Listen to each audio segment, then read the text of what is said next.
Jeff who? The world's first ever person to amass a $200 billion fortune.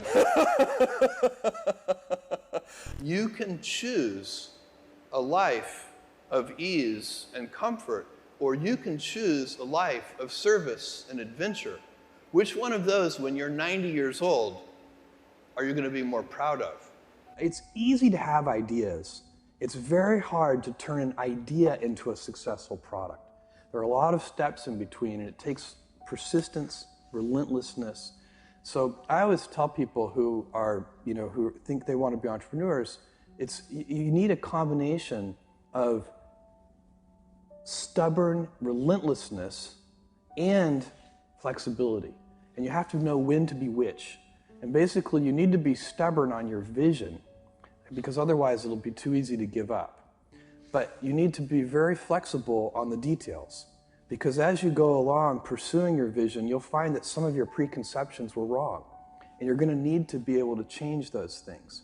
So I think taking an idea successfully all the way to the market and turning it into a real product that people care about and that really improves people's lives is a lot of hard work. If I were a young college student today, I would be very interested in biotechnology. I think biotechnology is just a fascinating arena that probably in the next 10 or 20 years, there's going to be a golden age of biotech. One of the golden ages that's happening right now before our eyes is also artificial intelligence and machine learning. So that's another arena that I would be very interested in. It's very important for entrepreneurs to be realistic. And so if you believe on that first day while you're writing the business plan that there's a 70% chance that the whole thing will fail, and then that kind of relieves the pressure of self-doubt. I mean, it's sort of like, I don't have any doubt about whether we're going to fail. That's the likely outcome. And it just is. And to pretend that it's not will lead you to do strange and unnatural things. So and what you do with those early investment dollars, so if you have $300,000 and then you have $1 million, what you do with those early precious capital resources is you go about systematically trying to eliminate risk. So you pick whatever you think the biggest problems are, and you try to eliminate them one at a time. And that's how small companies get a little bit bigger, and then a little bit bigger, and a little bit bigger, until finally, at a certain stage, you reach a transition where the company has more control over its future destiny. This is very important for anybody who's going to start a company or market an invention to understand, is that brands for companies are like reputations for people. And reputations are hard-earned and easily lost. So the most important intellectual property that a company can have is, for us, it's Amazon. It's that name, but what it stands for. We've worked very hard to earn trust. You can't ask for trust. You just have to do it the hard way, one step at a time. You make a promise and then fulfill the promise. You say, we'll deliver this to you tomorrow, and then you actually deliver it tomorrow. And if you do that over and over again, then ultimately you can instill your company's name with a reputation. And that's, I think, sometimes people talk about brands in this very amorphous way, but for me, I like to think of it as a person, and what is the reputation that person has, and how have they earned that reputation? Everything I've ever done has started small. Amazon started with a couple of people, and Blue Origin started with 5 people, and the budget at Blue Origin was very, very small. Now the budget at Blue Origin approaches $1 billion a year. And next year it'll be more than $1 billion. And Amazon, it literally was 10 people. Today it's 500,000 people, but it's hard to remember for you guys, but for me it's like yesterday I was driving the packages to the post office myself, and hoping one day we could afford a forklift. And so for me, I've seen small things get big, and it's part of this day one mentality. I like treating things as if they're small. Amazon, even though it is a large company, I wanted to have the heart and spirit of a small one. I often tell people that I work with, if you can because people have very high standards for how they want their work life to be.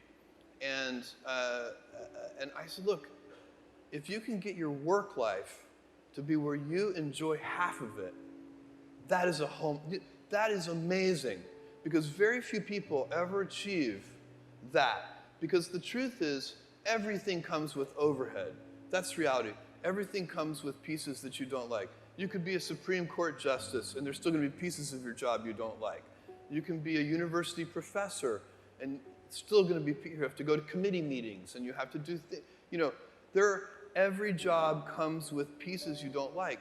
And we need to say, that's part of it. And not resent those pieces, or try not to, but also try to minimize them.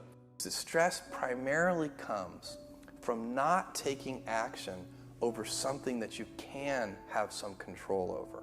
So if I find that some particular thing is causing me to have stress, that's a warning flag for me. What it means is there's something that I haven't completely identified, perhaps in my conscious mind, that is bothering me, and I haven't yet taken any action on it. I find as soon as I identify it and make the first phone call or send off the first email message or whatever it is that we're going to do to start to address that situation, even if it's not solved, the mere fact that we're addressing it dramatically reduces any stress that might come from it. So stress comes from ignoring things that you shouldn't be ignoring, I think, in large part. So stress doesn't come. People get stress wrong all the time, in my opinion.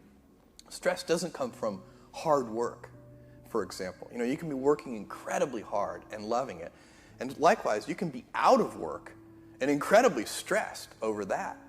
So, and likewise, if you kind of use that as an analogy for what I was just talking about, if you're out of work, but you're going through, a disciplined approach of, a series of job interviews and so on, and working to remedy that situation, you're going to be a lot less stressed than if you're just worrying about it and doing nothing. A young person should find something that they're passionate about to do. And that's not going to surprise anyone. It's a clear thing to do. It's very hard. If you don't love your work, you're never going to be great at it. And I find people don't dislike hard work. What people dislike is being out of control. Like, they can't control their life. They can't control their environment. This happens to me when I get overscheduled. I hate being overscheduled. I want some time to be able to think and free myself. We all have the same amount of time in the world. Nobody has more time than anybody else. And when you become a very successful person, one of the things, you start to get overscheduled. And so you have to guard your time and try to stay a little bit flexible. So that's, for me, it's not a waste of time, but I like to have some freedom of movement rather than having every minute of every day scheduled. I actually don't like Plan Bs. I find Plan Bs they defocus you from Plan A. Plan B should always be make Plan A work.